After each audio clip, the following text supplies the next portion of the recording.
नमस्कार दोस्तों। महावीर ज्योतिष केंद्र में आपका एक बार फिर से बहुत बहुत स्वागत है। दोस्तों, पिछली वीडियो में हमने आपको बताया था कि मनुष्य के अंदर दया, परोपकार और मदद की भावना होनी चाहिए। अब विषय आता है नित्य कर्म का। नित्य कर्म क्यों जरूरी है? नित्य कर्म मित्रों जरूरी इसलिए है कि मानव जन्म मिलते ही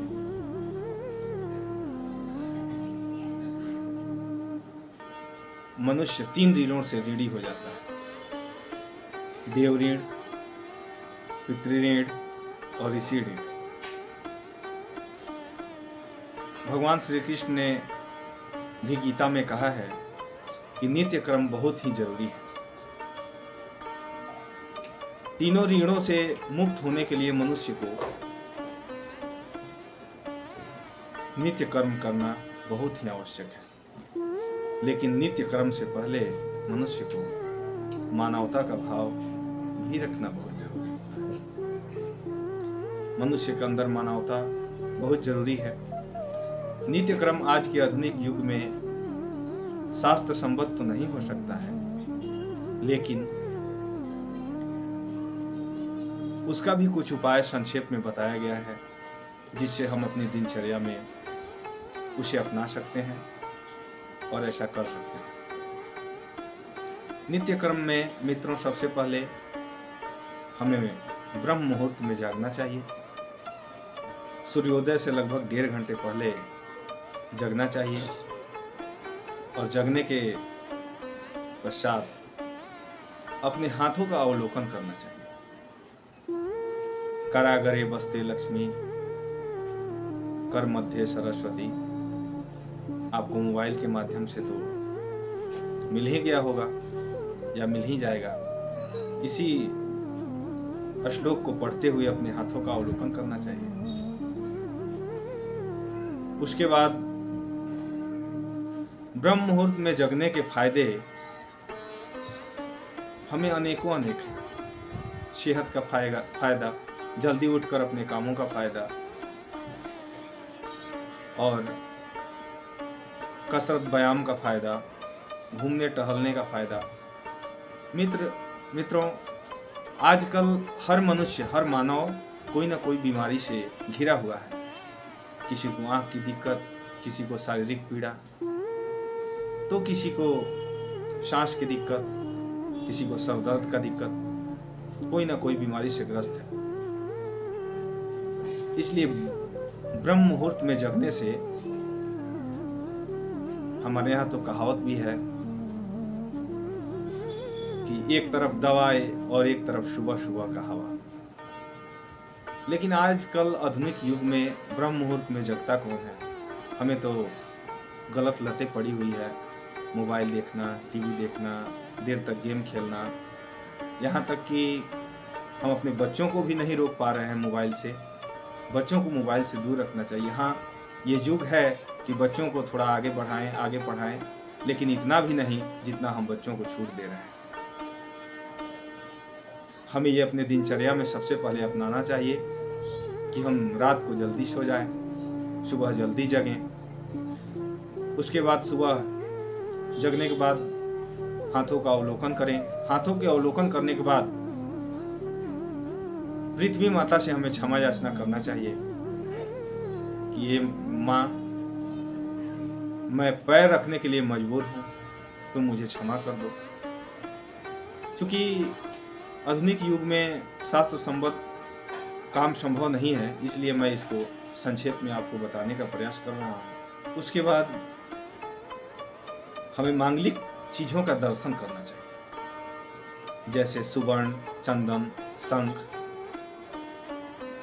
इत्यादि, दर्पण इत्यादि चीज़ों का हमें दर्शन करना चाहिए।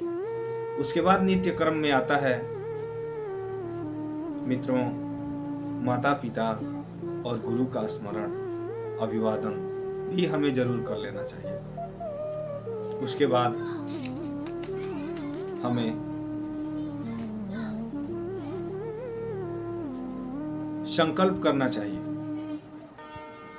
और साथ ही साथ भगवान से ये प्रार्थना करना चाहिए कि हे प्रभु, मेरे लिए आपकी क्या आज्ञा है।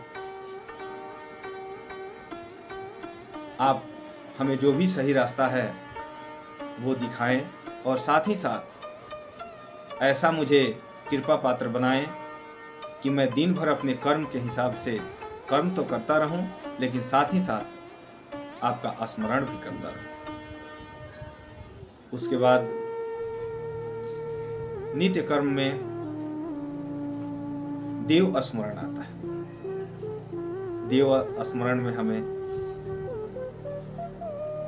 भगवान गणेश जी का स्मरण, भगवान विष्णु जी का स्मरण, भगवान शिव जी का स्मरण, देवी का स्मरण, नवग्रहों का स्मरण, ऋषियों का स्मरण, ये भी हमें कर लेने बहुत जरूरी होते हैं। उसके बाद नित्य कर्म में हमें शौचाचार की भी स्मरण, ये भी हमें कर लेने बहुत जरूरी होते हैं। उसके बाद नित्य कर्म में हमें शौचाचार की विधि अपनानी चाहिए। शौचाचार के बाद संक्षेप में, आजकल तो संभव नहीं है कितने कुल्ले करने चाहिए, कैसे करने चाहिए, लेकिन हमें ये जरूर ध्यान रखना चाहिए कि हम शौचाचार के बाद ज़्यादा से ज़्यादा स्वच्छ रहें। कपड़े दोबारा नहीं पहने, शुद्धि के बाद ही पहने, आचमन जरूर करें, कुल्ला जरूर करें इत्यादि। उसके बाद आता है दंत धावन की विधि, दांतवन की विधि। मित्रों, बताने के लिए तो बहुत कुछ है, लेकिन संक्षेप में बताना परम ही आवश्यक है, क्योंकि आजकल आधुनिक युग चल रहा है। हमें ईशान कोण के तरफ बैठकर ही दंत धावन करनी चाहिए और बैठकर करनी चाहिए। उसके बाद हमें तर्जनी उंगली से, इस अंगुली से कभी मंजन नहीं करना चाहिए। मंजन करने के लिए अंगूठा या अनामिका उंगली से ही हमें मंजन करना चाहिए। तर्जनी उंगली से हमें कदापि मंजन नहीं करना चाहिए। उसके बाद क्षौर कर्म आता है। मैं अगली वीडियो में आपसे क्षौर कर्म का विवरण बताऊंगा। आज चंद्र ग्रहण लग रहा है और जैसा कि आप लोग भी टीवी, मोबाइल, न्यूज़पेपर के माध्यम से जानते होंगे कि चंद्र ग्रहण में 9 घंटे पहले सूतक लग जाता है। तो आजकल तो आधुनिक युग है, सबके घर में मोबाइल, टीवी, न्यूज़पेपर उपलब्ध है। जैसे जिसको सुविधा हो वैसे वो कार्य करना चाहिए। 9 घंटे पहले हमें मूर्ति स्पर्श, भोजन, शयन इत्यादि कर्मों से बचना चाहिए।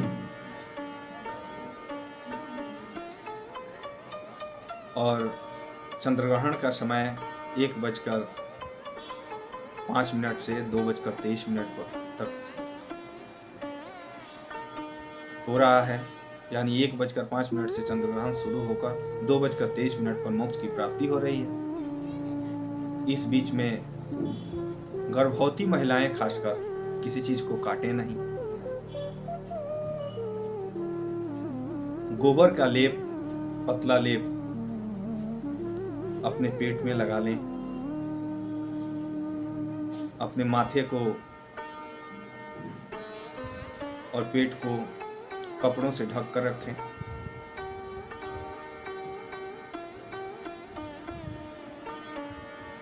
बालक, वृद्ध और रोगी के लिए ग्रहण किसी पर्व में शास्त्र संबद्ध के अनुसार बहुत सी चीज़ें वर्जित नहीं करनी पड़ती हैं। अतः बालक, वृद्ध और रोगी जिनको अत्यंत आवश्यक है कि नहीं हमें भोजन करना है, शयन करना है, दवाएँ लेनी है, तो उनके लिए माफ़ है। मैं आशा और विश्वास करता हूँ कि आप लोग स्वस्थ होंगे, अच्छे होंगे और हनुमान जी की कृपा आप सभी पर बनी रहे। मैं जल्द ही अगली वीडियो में एक नए जानकारी के साथ मिलूँगा। तब तक के लिए नमस्कार।